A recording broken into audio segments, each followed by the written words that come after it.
Anti-Federalist number 21, Why the Articles Failed.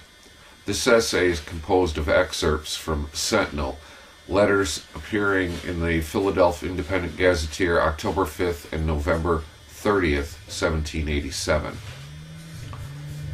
That the present Confederation is inadequate to the objects of the Union seems to be universally allowed. The only question is, what additional powers are wanting to give due energy to the federal government? We should, however, be careful in forming our opinion on this subject, not to impute the temporary and extraordinary difficulties that have hitherto impeded the execution of the Confederation to defects in the system itself. For years past, the harpies of power have been industriously inculcating the idea that all our difficulties proceed from the impotency of Congress, and have at length succeeded to give to this sentiment almost universal currency and belief. The devastations, losses, and burdens occasioned by the late war, the excessive importations of foreign merchandise and luxuries, which have drained the country of its specie and involved it in debt, are all overlooked, and the inadequacy of the powers of the present Confederation is erroneously supposed to be the only cause of our difficulties. Hence, persons of every description are reveling in the anticipation of the halcyon days consequent on the establishment of the new Constitution. What gross deception and fatal delusion! Although very considerable benefit might be derived from strengthening the hands of Congress so as to enable them to regulate commerce and counteract the adverse restrictions of other nations, which would meet with the concurrence of all persons, yet this benefit is accompanied in the new Constitution with the scourge of despotic power. Taxation is in every government a very delicate and difficult subject. Hence it has been policy of all wise statesmen, as far as circumstances permitted, to lead the people by small beginnings and almost imperceptible degrees into the habits of taxation. Where the contrary conduct has been pursued, it has ever failed of full success, not unfrequently proving the ruin of the projectors. The imposing of a burdensome tax at once on a people, without the unusual gradations, is the severest test of any government that any government can be put to. Despotism itself has often proved unequal to the attempt. Under this conviction, let us take a review of our situation before and since the Revolution. From the first settlement of this country until the commencement of the late war, the taxes were so light and trivial as to be scarcely felt by the people. When we engaged in the expensive contest with Great Britain, the Congress, sensible of the difficulty of levying the moneys necessary to its support by direct taxation, had resource to an anticipation of the public resources by emitting bills of credit, and thus postponed the necessity of taxation for several years.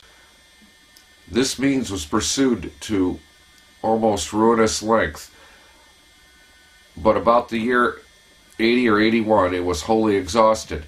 The bills of credit had suffered such a depreciation from the excessive quantities in circulation that they ceased to be useful as a medium.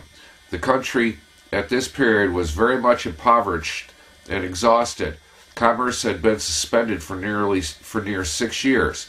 The husbandman, for want of a market, limited his crops to his own subsistence. The frequent calls of the militia and long continuance in actual service, the devastation of the enemy, the subsistence of our own armies, the evils of the depreciation of the paper money, which fell chiefly upon the patriotic and virtuous part of the community, had all concurred to produce great distress throughout America. In this situation of affairs, we still had the same powerful enemy to contend with, who had even more numerous and better appointed armies in the field than at any former time.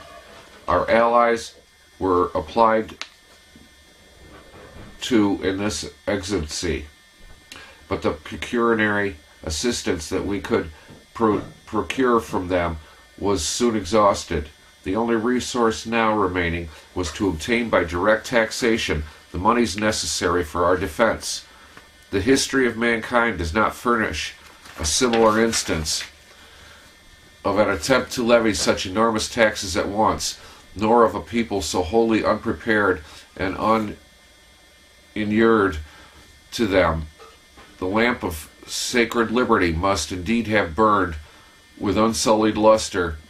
Every sordid principle of the mind must have been then extinct, when the people not only submitted to the grievous impositions, but cheerfully exerted themselves to comply with the calls of their country.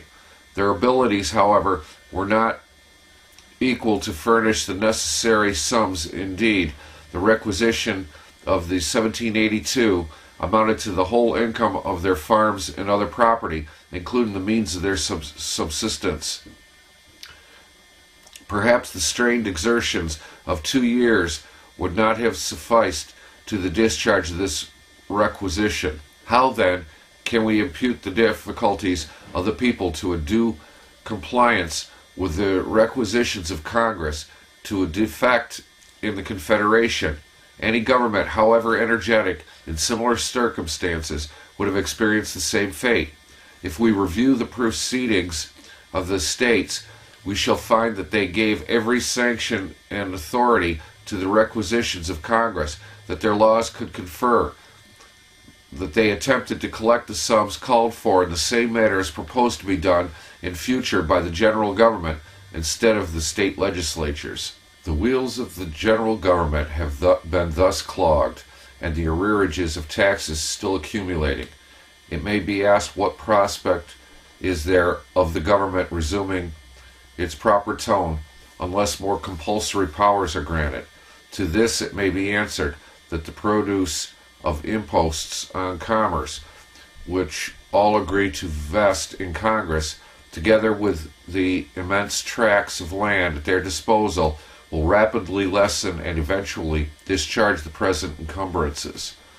When this takes place, the mode by requisition will be found perfectly adequate to the extraordinary exigencies of the Union. Congress have lately sold land to the amount of $8 millions, which is a considerable portion of the whole debt.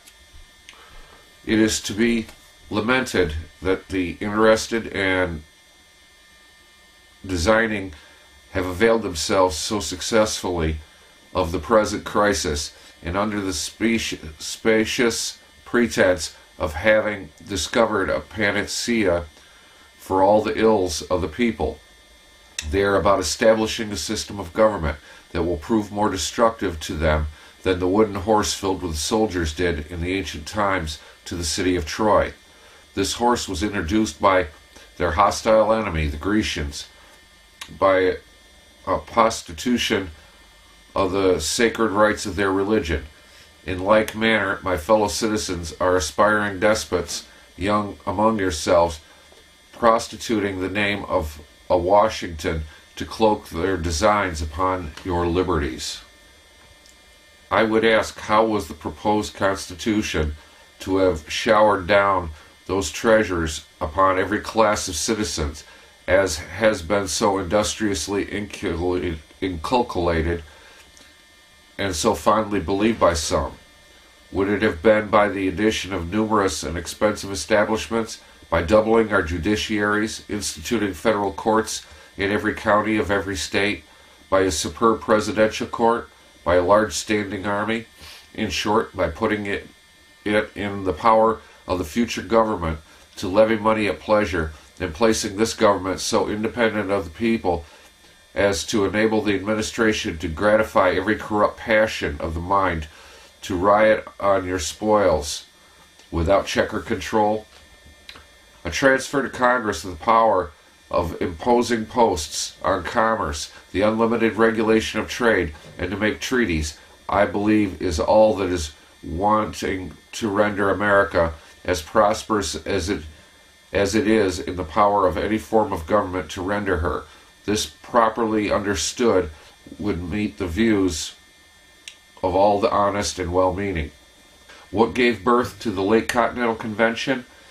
Was it not the situation of our commerce, which lay at the mercy of every foreign power, who, from motives of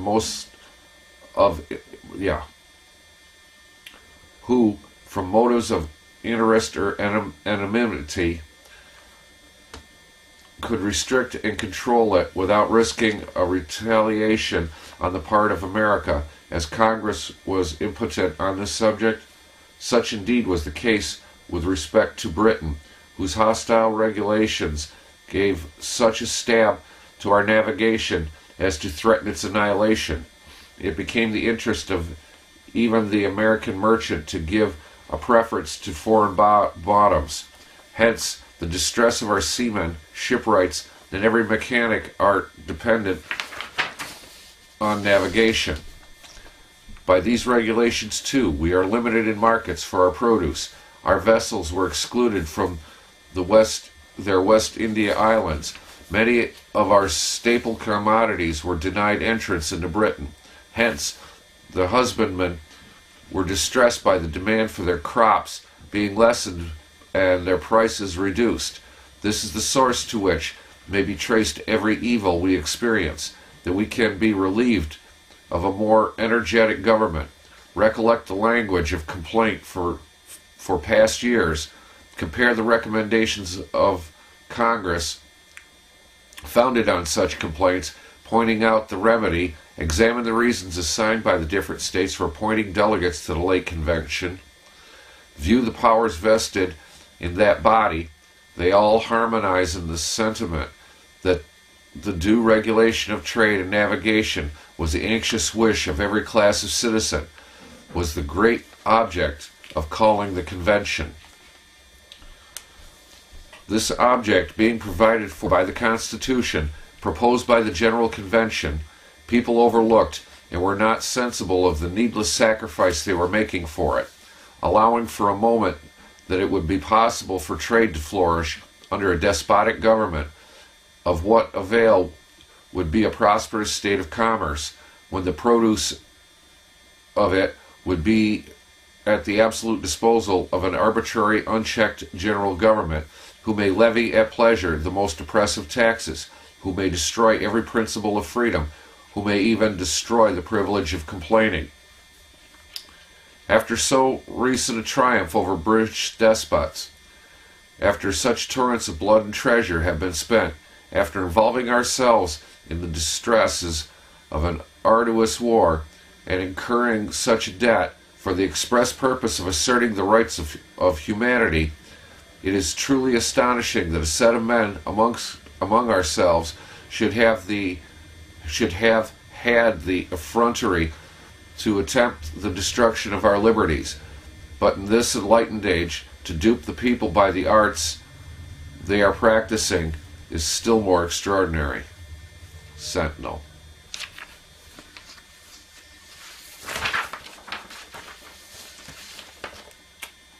Peace, folks.